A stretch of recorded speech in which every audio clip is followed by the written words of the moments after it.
जय गुरुजी। जय गुरुजी संगत जी। गुरुजी रहमत चैनल पे आप सभी संगत का स्वागत है।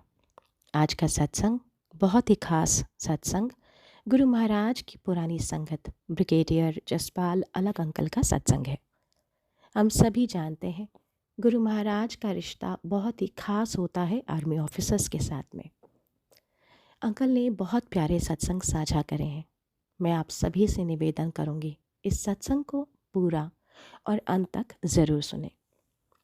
अंकल ने ऐसे पलों को, ऐसे क्षणों को साझा किया है जब उन्होंने महाराज के साथ बेहद ही प्यारे पल गुजारे हैं। अंकल ने महाराज के बारे में बहुत सी खास बातें भी साझा करी हैं, जो बातें उन्हें माताजी ने महाराज के बारे में बताई थी। इस सत्संग को बाकी संगतक के साथ भी ज़रूर साझा करें। चलिए सुनते हैं ब्रिगेडियर अलग का सत्संग। जय गुरु जी। शुक्राना गुरु महाराज। जय गुरु जी। शुक्राना गुरु जी का for giving me this opportunity today.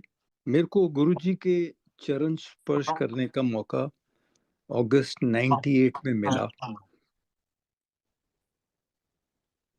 Empire state में।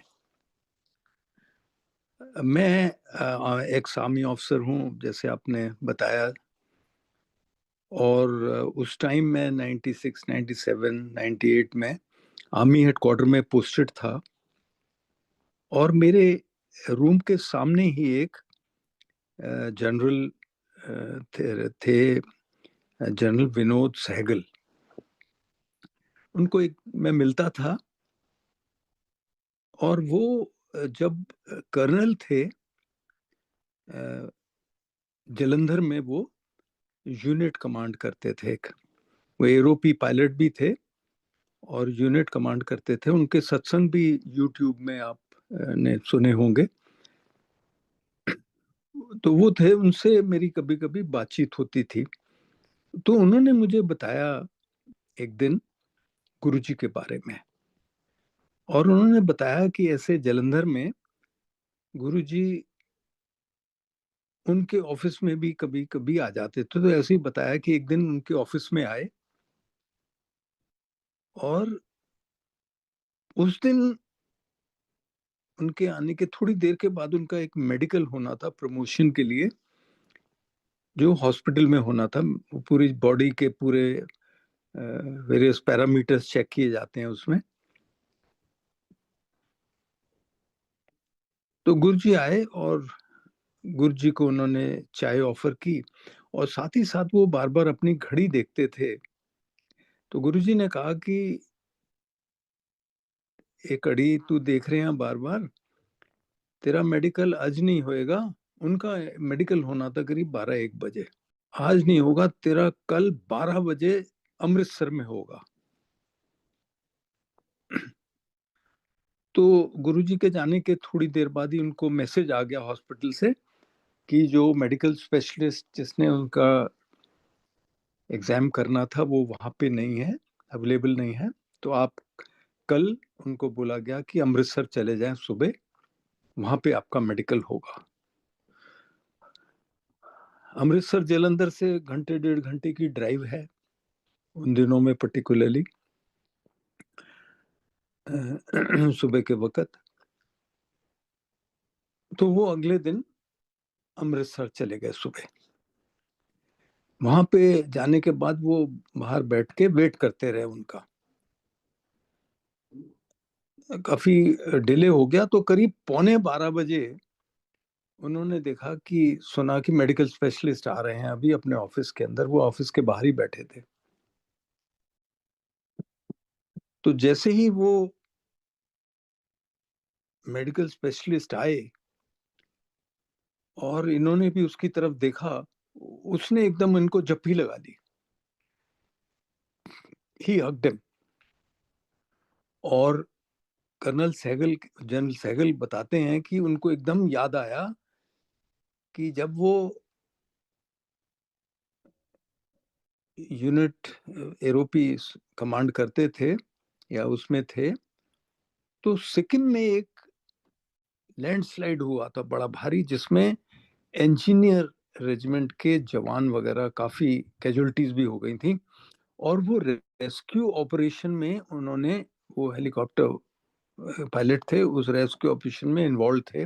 और वहाँ पे ये डॉक्टर जो थे वो यूनिट के आरएमओ, रेजिमेंटल मेडिकल ऑफिसर जिसको कहा जाता है, वो थे। तो पहचान लिया एक दूसरे को। तो थोड़ी बहुत करने के बाद उन्होंने पूछा, भाई मेडिकल स्पेशलिस्ट काहे के वास्ते आए हो आप इधर कर्नल साहब? तो कहते हैं, मेरा मेडिकल है। तो उसने कहा, निकालो किधर है पेपर आपका? तो उन्होंने अपना पेपर दिया जो फॉर्म वगैरह लेकर आए थे, और उसने कहा, उसके ऊपर साइन किए जा, तेरा मेडिकल हो गया। और उन्होंने उस टाइम अपनी घड़ी देखी और देखा कि एग्जैक्टली 12 बजे थे। अब मेरे जहन में दो बातें आई इस चीज को देख के। एक आई कि क्या गुरुजी ने ये देखा कि वो किस तरह से यहाँ नहीं होगा वहां होगा, उनको पूरी भविष्यवाणी से उनको पता लगा, भविष्य में पता लगा, या गुरुजी ने उसको इस तरह से ऑर्गेनाइज कर दिया कि यहाँ नहीं होगी वहां पर होगी। अब मेरे को जो दूसरा ऑप्शन है कि गुरुजी ने ऑर्गेनाइज किया, वो लगता है बड़ा अनलाइकली।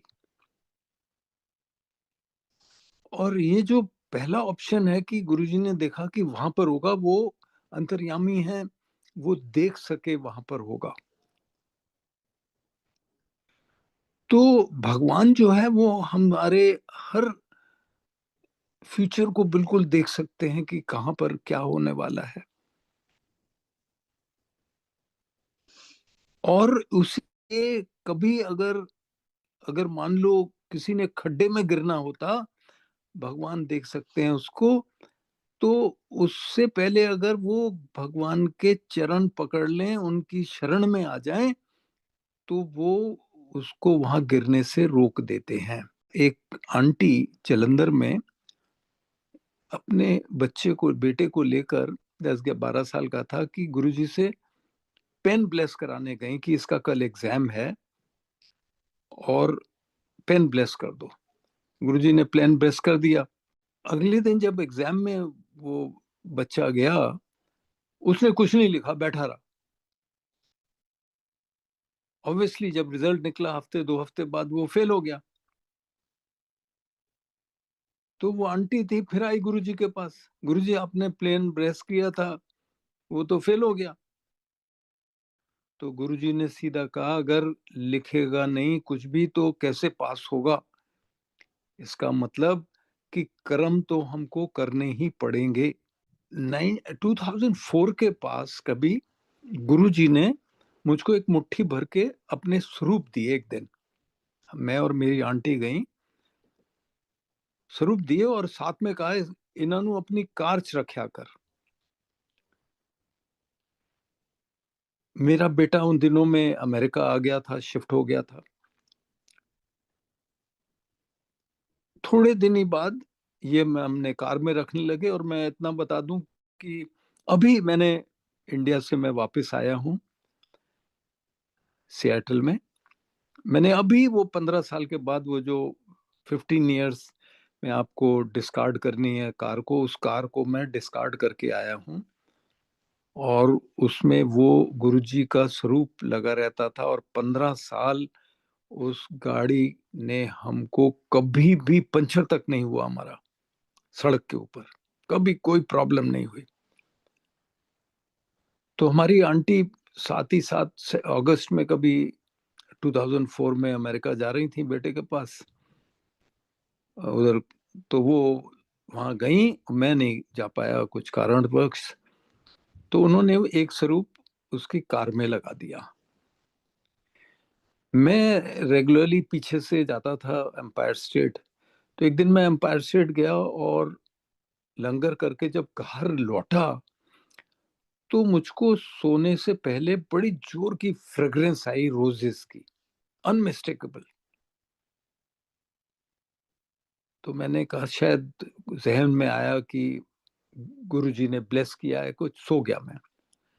मैं रोज सुबह 7 बजे उठ के अपनी आंटी को अमेरिका में लॉस एंजलिस में थे उस वक्त मेरा बेटा और आंटी, उनको रिंग करता था। वो उस टाइम करीब 6:30 बजे, समर टाइम लॉस एंजलिस में शाम के 6:30 होते थे। तो मैंने जैसे ही रिंग किया तो मेरे बेटे ने कहा कि पापा हम ये एक्सीडेंट साइट पर हैं, बड़ा भयंकर हेड ऑन हमारा कोलिजन हो गया गाड़ी का। मैंने कहा माँ को दे फोन। तो उन्होंने मुझे बताया कि सब ठीक ठाक हैं, गाड़ी में आगे बेटा चला रहा था, टोयोटा करोला कार थी इनके पास, और हमारी बहू राइट में बैठी थी। ग्रैंडसन जो इंडिया में पैदा हुआ था, वो तकरीबन 2.5-3 साल का था, वो अमेरिका मूव हो गया था, वो पीछे बेबी सीट में था, और हमारी आंटी लेफ्ट में बैठी थी पीछे। और एक रेड लाइट क्रॉसिंग पे हेड ऑन कोलिजन हो गया उनका, एक corvette almost like a racing car के साथ। और इतना भयंकर हुआ कि गाड़ी जो थी हमारे बेटे की, वो टोटल शैटर्ड हो गई और करीब 50 मीटर घिसट के गई, टायरों में से धुआं निकलने लगा। और हमारी बहू बताती है कि जो डोर था वो उनके मिलीमीटर से भी कम पाँव में से दूर था, अगर थोड़ा और आगे आता तो टांग कट जानी थी। चारों बिल्कुल ठीक ठाक बाहर आ गए। जो पुलिस आती है वहां पर 911, उसने आकर ही कुड नॉट बिलीव कि आप सब ठीक हैं। 2-3 बार उनसे पूछा। गाड़ी वहां से इस क्षतिग्रस्त हालत में थी कि उसको सीधा सैलवेज में टो करके फेंकना पड़ा। चारों बिल्कुल ठीक ठाक थे, कोई चोट खरोंच नहीं आई किसी को। शाम के वक्त मैं जल्दी चला गया गुरुजी के पास। मैंने जाके गुरुजी वहां बैठ गया। गुरुजी आते थे घूम के 4, 4:30, 5 बजे। और वो साइड बोर्ड अभी भी है वहां पर एम्पायर स्टेट में, उस पे आके बैठते थे। तो हम 4-5 लोग नीचे बैठे थे। तो गुरुजी आए, मुझे आज भी याद है कि एकदम सितंबर का महीना था, बारिश हुई हुई थी, बाहर कीचड़ था।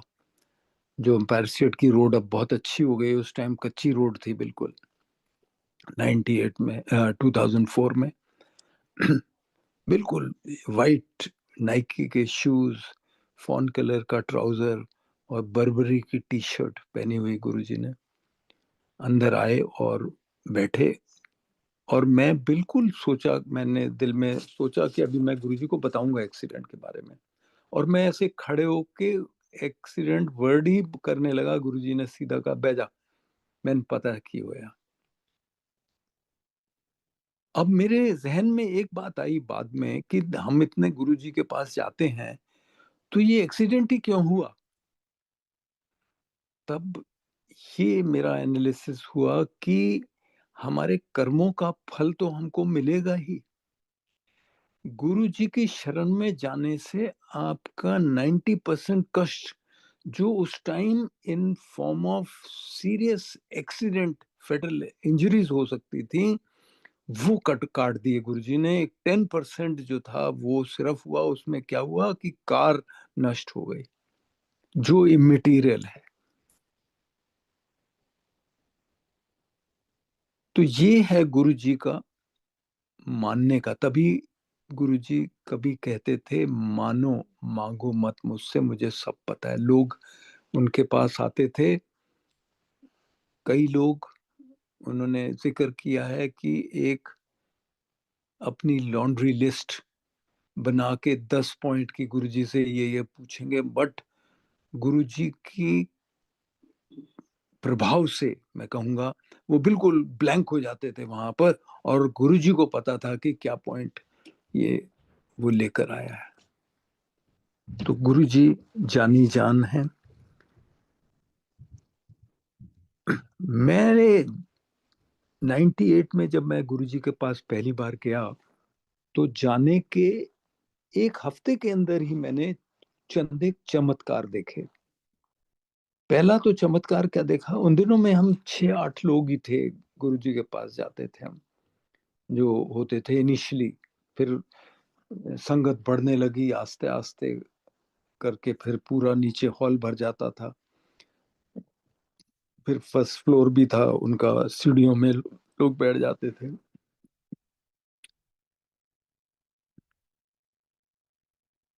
तो मैंने देखा गुरुजी ने ऐसे बैठे, कहा उनके आज भी वो स्वरूप लगा हुआ है। और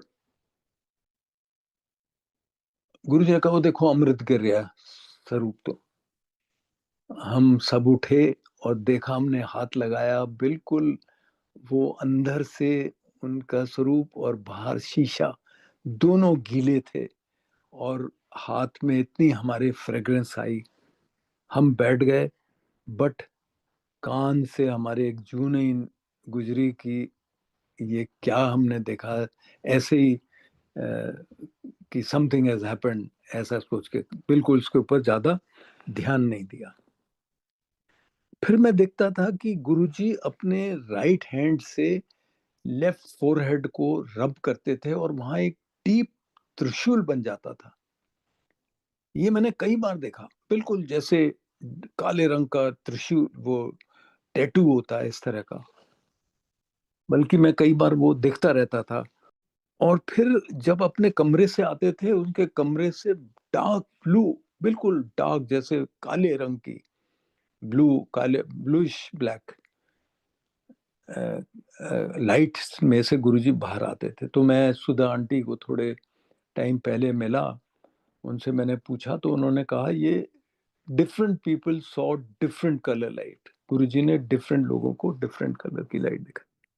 गुरुजी की माता जी से भी एक दिन मुझे बात करने का सौभाग्य मिला और मैंने उनसे पूछा गुरुजी के बारे में। तो उन्होंने यही बताया कि जब गुरुजी का जन्म हुआ तो दाइयों ने उनसे कहा ਤੁਹਾਡੇ ਘਰ शिवजी का जन्म होया है, बिकॉज गुरुजी ने उन दाइयों को शिवजी रूप दिखाया। और एक आध कुछ और थोड़ी बात बोली, एक बोली गुरुजी ने वो पुट्ठी किताब पढ़ते सी के टीचर ने कंप्लेंट की थी। हमने अपनी आंख से अरुण शौरी, जिनको मैं जानता था, जो मिनिस्टर भी थे वाजपेयी गवर्नमेंट में, डिसइन्वेस्टमेंट मिनिस्टर थे, चीफ एडिटर थे इंडियन एक्सप्रेस न्यूज़पेपर के, मैं जानता था उनको, पहचानता था। उनको देखा एक दिन आते हुए, और उनके पीछे एक लेडी को 3-4 आदमी उठा के अंदर ला रहे थे, हाथ से पकड़ के कंधे से। और बाद में मुझे पता लगा ये उनकी अरुण शौरी की मिसेज है। और उसी एक हफ्ते के अंदर ही मैंने देखा उनको, फिर दोबारा वो लेडी को चलते हुए आकर बैठी उनको। और बाद में मैंने सुना कि वो गुरुजी ने उनको डांस भी करवाया। ये सब चीज देखने के बाद ही हमको कभी ये नहीं हुआ कि हम कहाँ पर आए हैं। पहले दिन ही जब मैं गया गुरुजी के पांव छुए, तो गुरु ने मुझसे कहा कि किथों आया है। मैं क्या, नोएडा तो, I used to live in Noida that time. तो गुरुजी ने कहा no idea. Noida means no idea. आज शायद गुरुजी ने यही हिंट दिया था कि तुमको कोई आइडिया नहीं है कि कहाँ पर आ गए हैं आप। ये जो गुरुजी हैं, ये बाकी बाबा जितने होते हैं, बाबाओं से ये बहुत डिफरेंट थे। उन्होंने अपने आप को महापुरुष बताया। एक बार मुझको उन्होंने कहा, कोई एक बात थी, मैंने गुरुजी से कि महापुरुषां ਨੂੰ दोबारा नहीं पूछते, दसते। कोई प्रवचन नहीं गुरुजी देते थे। आप जितने भी उनके वचन सुनते हो, और वो सब गुरुजी ने टाइम टू टाइम किसी के सामने ही हैज अटर्ड, और वो कंपाइल करते। बट नो एज ए जो बाबा लोग वचन करते हैं, प्रवचन करते हैं, ऐसा कुछ नहीं था। वो गुरुजी कहते थे कि मैं लाइट से आया हूँ और उसी में चला जाऊंगा। वो कहते थे कि तुम मुझे कीड़े की तरह लगते हो। उनकी पूरी बॉडी में से फ्रेग्रेंस आती थी। मेरे ब्रदर उस टाइम, एक बड़े ब्रदर अमेरिका में रहते थे, वो आए, 99 की बात है मेरे ख्याल। और मैं ले गया उनको गुरुजी के पास। गुरुजी ने वहीं पर जनरल ग्रेवाल बैठे हुए थे, उनको भी मैं जानता था, आर्मी हेडक्वार्टर में पोस्टेड था। तो गुरुजी ने कहा, ग्रेवाल अंकल को इन्हों दस मेरे बारे च। तो उन्होंने उन गुरुजी के सामने ही, बिल्कुल उनके चरणों के नीचे ही बैठे हुए थे हम लोग, कहा कि इनके इवन हर बॉडी के पार्ट से, अंग से फ्रेग्रेंस आती है, इनके यूरिन में, स्वेट, उनके पसीने में भी खुशबू है। Guruji could bring rain, could stop rain, could control moon, could control sun, fog, clouds. आज ऐसे ऐसे लोग जिंदा हैं जिन्होंने ये सब कुछ होते देखा है।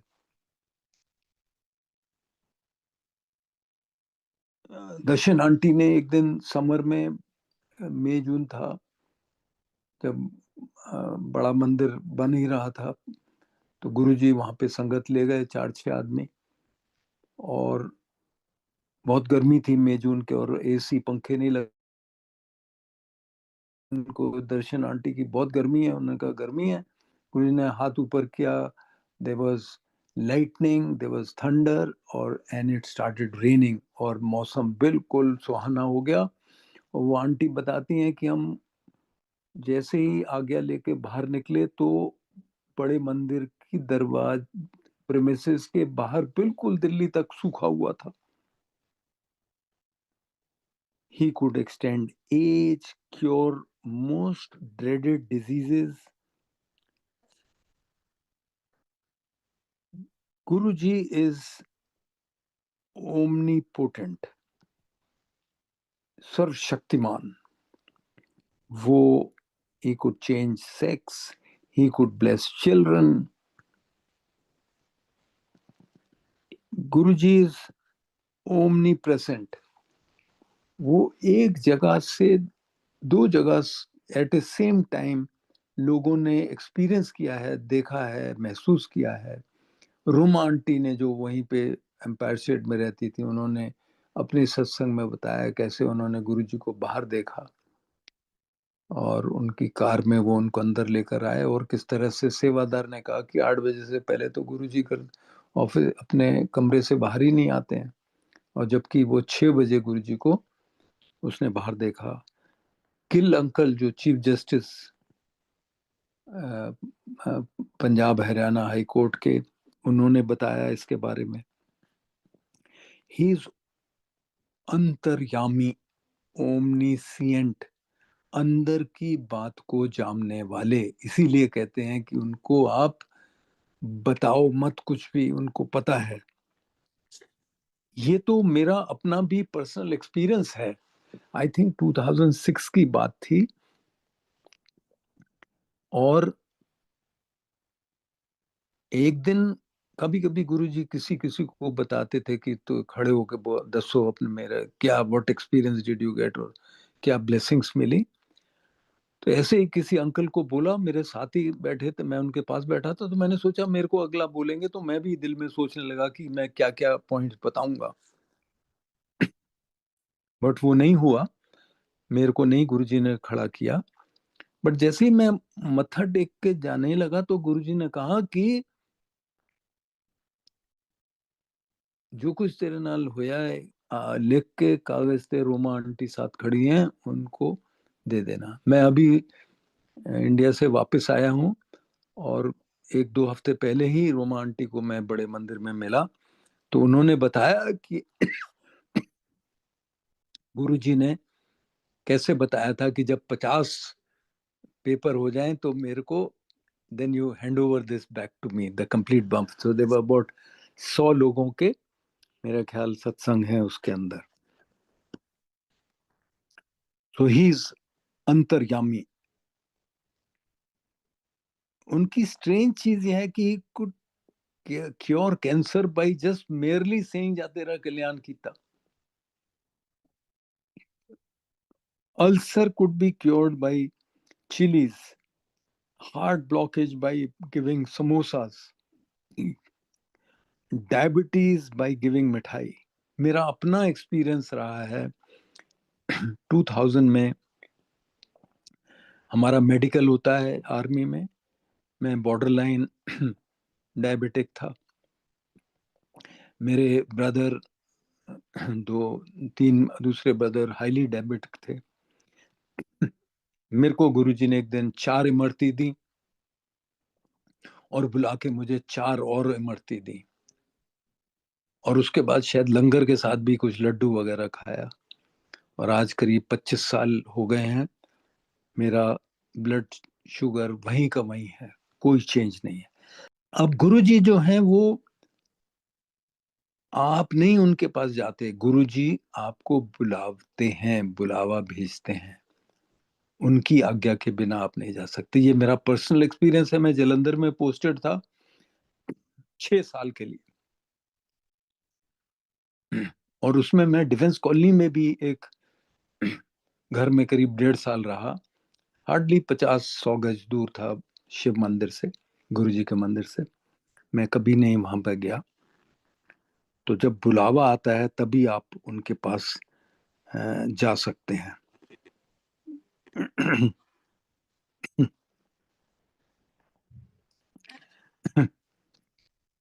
मेरे जाने का कारण था, मेरे बेटे की, हमने उसकी शादी की तैयारी कर रहे थे, और एक हमारे मित्र हमको मिले जो कभी कभी उनसे मेल जोल होता था, सीनियर ऑफिसर थे आर्मी के। तो एक दिन मिले, रोक के कहने लगे कि मैं अपने बेटे का शादी का पहला कार्ड गुरुजी को दे के आया हूँ। तो हमने कहा भाई ये कौन है गुरुजी? तो उन्होंने बताया वेरी वेगली कि एम्पायर स्टेट में अंधेरिया मोड़ के आगे छतरपुर में, आप वहां पे 7 बजे। तो हम वहां शाम को पहुंच गए गुरुजी के पास, और वहां पर गुरुजी ने बोला कि नो आइडिया। जब मैंने बोला कि, तो गुरुजी ने कहा कि किस वास्ते आए हैं? मैंने कहा गुरुजी ऐसे अपने, हम बेटे की शादी कर रहे हैं। कहते कि दोनों दी फोटो लेके आ। तो next day I took both the photographs of my son and to be daughter-in-law that time. गुरुजी ने उसको हाथ में पकड़ा, देखा, और आगे मुझे ध्यान नहीं, मुझे कुछ कहा या नहीं कहा, मेरे को दे दी। बट इतना मुझे याद है, करीब शादी के 1-1.5 साल बाद हमारी जो समधन थी, हमारी डॉटर लॉ की मदर, वो हमारे साथ गई एक बार, और बिना हमारे इंट्रोड्यूस किए हुए मत्था टेका। गुरुजी ने सीधा ही कह दिया कि तेरी कुड़ी दा व्याह मैं कराया है। So now we take it that Guruji had blessed. हमारे बेटे की शादी जो थी वो मार्च 99, 28 मार्च 99 में हुई। मैं अगस्त 98 में गुरुजी के पास गया। तो ये जो 7-8 महीने थे, हम बहुत रेगुलरली गुरुजी के पास जाते थे। हमने वहाँ पर लोहड़ी का फंक्शन गुरुजी के साथ किया। हमारी आंटी ने गुरुजी को राखी बांधी। हमने गुरुजी के बर्थडे के ऊपर फंक्शंस वहाँ पर देखे, और ये भी देखा कि एक अंकल ने किस तरह से गुरुजी के लिए एक पोयम लिखी थी, जिसमें उन्होंने बिल्कुल डिस्क्राइब किया था कि किस तरह ये भगवान जो है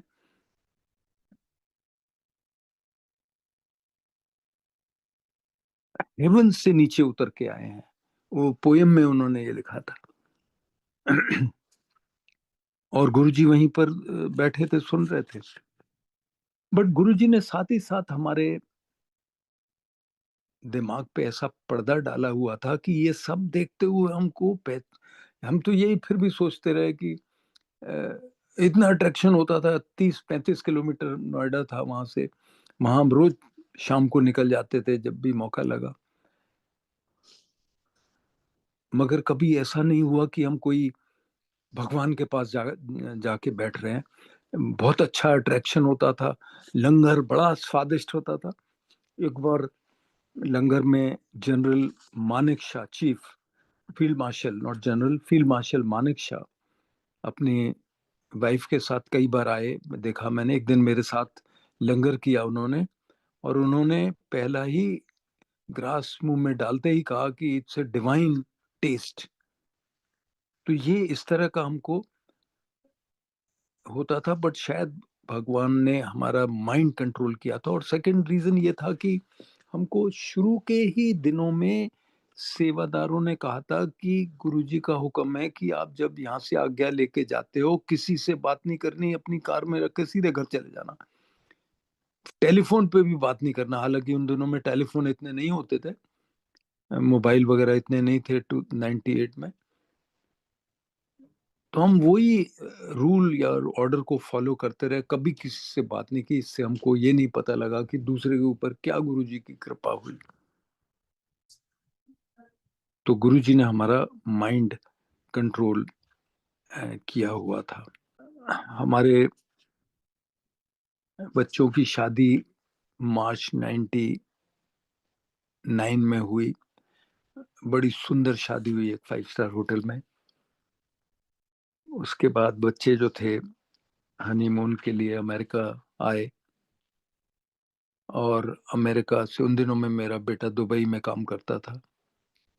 he is a telecom engineer.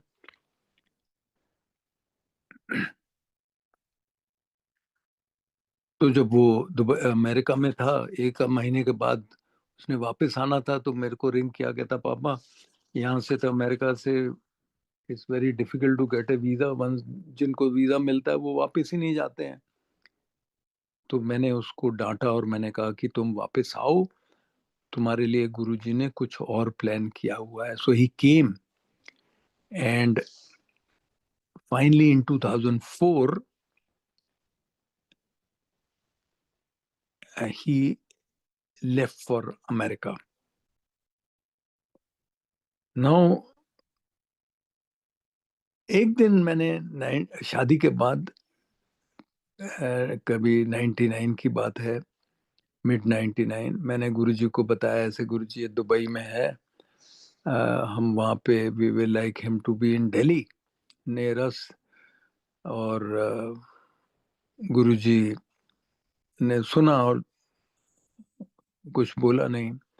10-15 दिन हो गए, तो मैंने सोचा कि शायद गुरुजी भूल गए हैं कि मैंने ये उनको रिक्वेस्ट की थी। तो जैसे कमरे से बाहर निकले, थोड़े ही लोग थे, मैंने बताया जैसे उन दिनों में 10-15-20 लोग से ज्यादा नहीं होते थे। तो मैंने गुरुजी को कहा, गुरुजी वो काम नहीं होया। तो गुरुजी ने कहा कि महापुरुषानु दोबारा नहीं कहते। From that day I never said again anything to Guruji again, all the time. In, to be very very precise, 10th of January 2000 हमारा बेटा 10 दिन के लिए, बेटा बहू दोनों दुबई से आ रहे थे। तो ऐसे ही हमारे दिल में आया कि हम क्यों नहीं एक वीजा ले लेते हैं टूरिस्ट घूमने का, और एक घूम फिर के आते हैं America as a full family, चारों। उसके लिए मैंने फॉर्म वगैरह पूरे भर के, और 10 तारीख की शाम को मैं एम्पायर स्टेट गया, और जाते ही मैंने चारों फॉर्म गुरुजी को मत्था टेक के उनके हाथ में दे दिए, पकड़ा दिए। मैंने कहा गुरुजी कल मैं अमेरिकन एम्बेसी जा रहे हैं असी वीजा वास्ते। तो गुरुजी ने कहा जा तेरा कल्याण किता, और फॉर्म दे दिया हमको। लंगर करके फ्लाइट करीब 11 कुछ बजे रात को 10 तारीख को आ रही थी, 10 जनवरी को, और सुबह हमारा 8 बजे हमको एम्बेसी में रिपोर्ट करना था। तो वहीं से हम एयरपोर्ट चले गए, एयरपोर्ट से बच्चों को रिसीव किया, घर गए, थोड़ा रेस्ट करके सो के सुबह हम सुबह सुबह अमेरिकन एम्बेसी चले गए। अमेरिकन एम्बेसी में उन दिनों में तरीका होता था कि आप बाहर गेट पे सिक्योरिटी को पूरे अपने डॉक्यूमेंट, अपॉइंटमेंट, ये सब चीज चेक करा के आप अंदर जाते थे। और अंदर एक हॉल के अंदर एक सेंटर में एक सीनियर काउंसलर अमेरिकन बैठता था, कुर्सी पे, और जाके सब लाइन लगा के एक एक करके उसको अपना डॉक्यूमेंट दिखाते थे। वो बताता था अपने कौन सी खिड़की पे जाना है, कौन से तरह के वीजा के लिए, whether it is a tourist visa, H1B visa, L visa और 10 years वीजा, जो वो बताएगा कौन सी खिड़की पे जाना है आपको। तो हम ऐसे लाइन में खड़े हो गए। तो जब नंबर आया तो सबसे आगे मैं खड़ा था, मेरे पीछे हमारी आंटी खड़ी थी, फिर हमारा बेटा था, फिर बहू थी। तो मैंने चारों पासपोर्ट और फॉर्म जो थे उसके हाथ में दे दिए। उसने पहले मेरा फॉर्म पासपोर्ट देखा, शक्ल मिलाई और मेरा नाम रिपीट किया। और अगली बात वो ये कहने लगा कि is that your girlfriend, the back जो तुम्हारे पीछे जो लेडी है, क्या तुम्हारी वो गर्लफ्रेंड है? तो मैंने कहा no, she is my wife. फिर अगली बात वो कहता है कि how would you like if I give you 10 years visa? तो मैंने कहा कि हम चारों को, to all four of us? कहता है यस। तो मैंने कहा आई रियली अप्रिशिएट इट। उसने कहा go to that window number 1 which was suppose to be for issuing of 10 years visa. उसी टाइम हमारी आंटी ने कहा ये या तो गुरुजी खुद ही वहां पे बोल रहे थे, या गुरुजी ने उस बंदे का माइंड कंट्रोल किया हुआ था। उन दिनों में हमने चंद एक बार एम्पायर स्टेट में ये सुना था कि गुरुजी, कोई आंटी आती है उसके साथ तो कहते नहीं ये तेरी गर्लफ्रेंड है, ये बोल देते थे। तो is like a, he wanted to show his signatures there in embassy that he was present there और ही हैड कंट्रोल्ड। गुरुजी, हमने ये भी सुना था कि अगर किसी का ऑपरेशन हुआ है और ऑपरेशन में वो जो डॉक्टर है, मान लो वो साउथ इंडियन है, तो वो ऑपरेशन के बाद कह देगा जा ऐश कर, या कल्याण हो गया तेरा। व्हाट गुरुजी यूज्ड टू से टू सिग्निफाई कि गुरुजी वहां पर या तो प्रेजेंट हैं और सब कुछ ठीक ठाक हो गया। सिमिलरली कोई कोर्ट केस है, कोर्ट में जो जज है वो बोलेगा जा तेरा ऐश कर। सो ये गुरुजी, ये इस तरह की चीजें हम, तो हमको 10 साल का वीजा मिल गया। हम शाम को हमने कहा गुरुजी के पास जाते हैं, जाके अपना we will thank Guruji for this. और हमको पता लगा कि उस दिन लोधी रोड में किसी बंगले में अंकल के घर में सत्संग था। हमको वहाँ मैसेज आ गई। हम वहाँ पे किस तरह से पहुंचे, हमारी आंटी कहती हैं उनको हर टर्निंग पे फ्रेग्रेंस आती थी। हम टर्न करते करते वहाँ पहुंच गए, और जाके जैसे ही गुरुजी को हमने बताया ना कि गुरुजी, कहते जब पता है बैजा मिल गया था। सो ये उसी टाइम मैंने जैसे बताया कि बच्चे फिर अमेरिका चले गए, और फिर मैंने आपको जो सितंबर में एक्सीडेंट हुआ उसके बारे में शुरू में बता दिया। मैंने जैसे बताया कि हम कई बार सोचते रहे कि भाई ये एक्सीडेंट क्या हुआ, क्योंकि हम तो गुरुजी के इतने साथ जुड़े हुए हैं। फिर हमको ये जहन में आया कि तुम्हारे कर्मों का फल तो तुमको मिलेगा ही, उसमें कोई छुटकारा नहीं है। सिर्फ गुरुजी की अगर आप उनकी शरण में चले जाओ तो तुम्हारे जो कष्ट हैं वो बहुत कम हो जाएंगे, आपको पता ही नहीं लगेगा। गुरुजी हमको अपने साथ मंदिर भी ले गए। उन दिनों में मंदिर पूरा बना नहीं हुआ था। Guruji used to feel very proud of showing people, taking people to the mandir. Guruji, हम किसी के घर भी हमको एक बार लेकर गए। हमको गुरुजी ने एक बार कहा कि जाके हनुमान मंदिर, हमको और मेरी आंटी को 5.25 किलो के का गुड़ हनुमान मंदिर में देके आओ। अब मैं ये बताना चाहता हूँ कि कोई भी चीज गुरुजी की जब आप शरण में है, कोई भी चीज कोइंसिडेंस नहीं है। और उसके मैं 2 एग्जाम्पल दूंगा आपको। एक है डॉक्टर पांडव अंकल हैं जो एम्स में सीनियर डॉक्टर थे।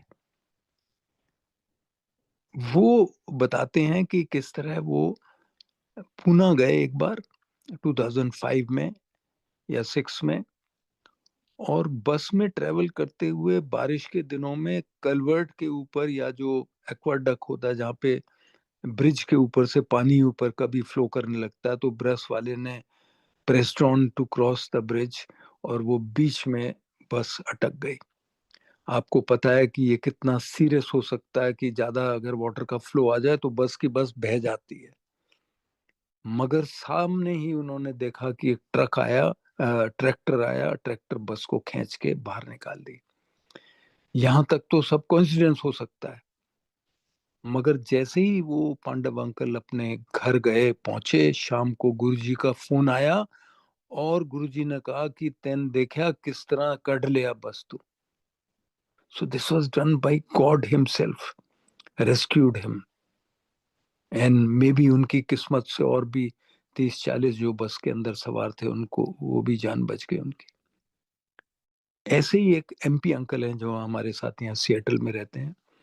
उनका सत्संग आपने सुना होगा कि किस तरह से वो सिलोन से, श्रीलंका से दिल्ली आ रहे थे। वो सिंगापुर में पोस्टेड थे और दिल्ली आ रहे थे, और उनका प्लान था कि हम अगले दिन गुरुजी को सुबह सुबह जाके जलंधर में मिलेंगे, उनके आशीर्वाद लेंगे, और वापस आके अगले दिन वापस सिंगापुर चले जाएंगे।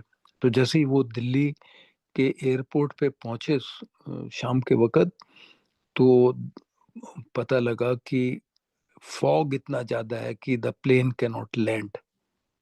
और वो अंकल बताते हैं कि उन्होंने प्रे किया गुरुजी से थोड़ी देर बाद, बल्कि प्लेन को डाइवर्ट करने का भी हुक्म आ गया था एटीसी से, एयर ट्रैफिक कंट्रोल से। और वो फिर उसको ऑर्डर आया कि there is a small opening and you land. तो वो प्लेन लैंड किया। लैंड करने ते ही फिर वो अंकल बताते हैं कि उस पर मैसेज आई कि the fog has developed again and the airport is closed।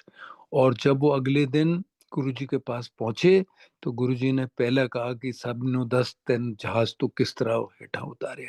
So it was not a coincidence, it was everything happens by his design। इसीलिए कहते हैं कि मन्नो मंगो नहीं। आपने मांगने से हमको पता नहीं कि क्या गुरु हमको देगा। हम शायद छोटा है, हम एक फ्लैट ही मांग रहे हैं, गुरु तो हमको बंगला देने को तैयार है। और एक आंटी ने, सत्संग है ये, कि उन्होंने उनके हस्बैंड को आईसीयू में थे दिल्ली में किसी हॉस्पिटल में, और उनको ब्लड की जरूरत थी। तो उन्होंने गुरुजी से प्रे किया कि ब्लड हो जाए, तो ब्लड तो मिल गया, but he did not survive, because उसको पता नहीं था क्या मांगना था। तो इसलिए मन्नो, ये एक ही भगवान ऐसे हैं जिन्होंने अपना मंदिर खुद बनाया है। आप देख लीजिएगा, कोई ऐसा भगवान दुनिया का नहीं है जिसने अपना मंदिर खुद बनाया है। यहाँ पे गुरुजी ने खुद खड़े होके अपना मंदिर बनाया। और उस मंदिर के बनने में भी आपने कितने मिरेकल्स सुने होंगे। वो एरिया जो है बहुत रॉकी एरिया है, बिल्कुल पहाड़ी एरिया है। वहां पे कितने सांप और बंदर, और वो किस तरह से गुरुजी ने ब्लेस किया और वो सब डिसअपेयर हो गए। और जब पानी वहां पे साउथ दिल्ली में आज भी पानी की बहुत कमी है, जो मेरा ख्याल आज तो कम से कम 3,000 फुट नीचे पानी होगा। उस टाइम मेरे को पता है साउथ दिल्ली में 2-2,500 फीट पानी नीचे होता था। तो जो पानी का एक्सपर्ट है, पता करता है कि किस जगह पर पानी है, जो ट्यूबवेल वहां पे खोदा जाए, उसने पूरे सर्च करने के बोला, कहा कि यहाँ पानी नहीं है। तो गुरुजी जलंधर में बैठे थे, तो गुरुजी को बताया गया, तो गुरुजी ने वहां से डायरेक्ट किया कि फलानी जगह पे इतने पेड़ से इतने फीट राइट जाओ, फिर लेफ्ट जाओ और इस जगह पर करो। और साथ में उन्होंने, किसी ने सुना कहते हुए कि पानी उत्थे डाइवर्ट कर देता है। सो वो जो पानी है वहाँ का, वो अमृत से कम नहीं है। और जो मंदिर है, वो, उसको आपने देखा है कि इतनी बड़ा शिवलिंग ऊपर है और इतना बड़ा उसकी डोम है विदाउट एनी सपोर्ट। सो आर्किटेक्चरली, जो आर्किटेक्चर थे भरद्वाज एंड भरद्वाज कंपनी, और उन्होंने गुरुजी को बोला कि this will not support, and Guruji bless that, and it is been more than 25 years, it is still there.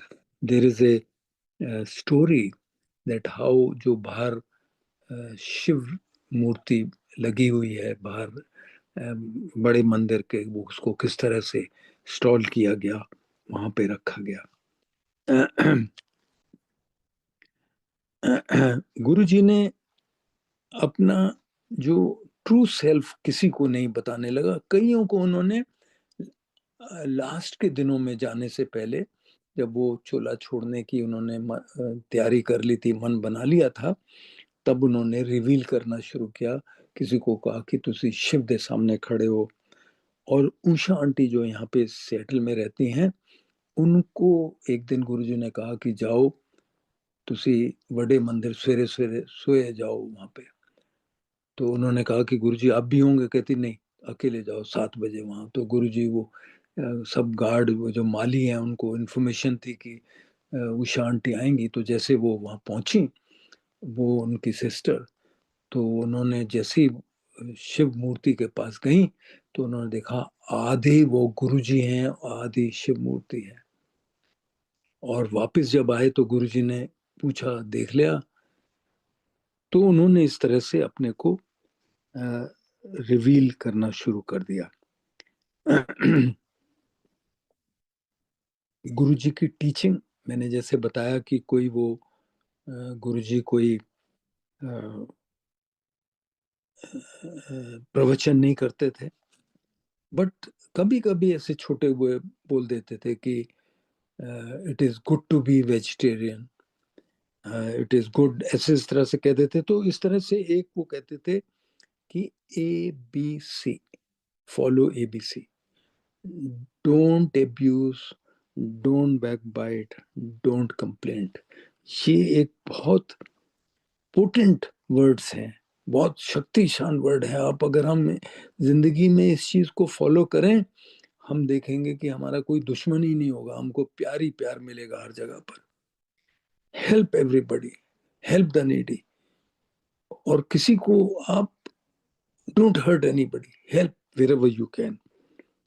And कोई सुपरस्टिशन नहीं होना चाहिए। और हेल्प में ऐसे हेल्प करो कि रात रात राइट हैंड से करो, लेफ्ट हैंड को नहीं पता है। तो गुप्त दान, गुप्त सेवा, गुप्त सिमरन। इतना कहते हुए मैं अपने को विश्राम दूंगा, अपने वॉइस को। और गुरु जी की ब्लेसिंग पूरी संगत पर बनी रहे। गुरु जी हमेशा आप सबके ऊपर मेहर रखें। इतना कहते हुए मैं आज का सत्संग यहीं पर समाप्त करूंगा। जय Guru ji. Thank you so much uncle, बहुत ही प्यारा सत्संग हम सभी संगत के साथ साझा करने के लिए। शुक्राना है गुरु महाराज का, जो हर दिन, हर पल, हर क्षण अपनी ना जाने कितनी ही संगतों का कल्याण करते आ रहे हैं। उम्मीद करूंगी कि हमेशा की तरह आज भी संगत को अपनी बहुत सारी उलझनों के, बहुत सारे प्रश्नों के उत्तर ज़रूर मिले होंगे।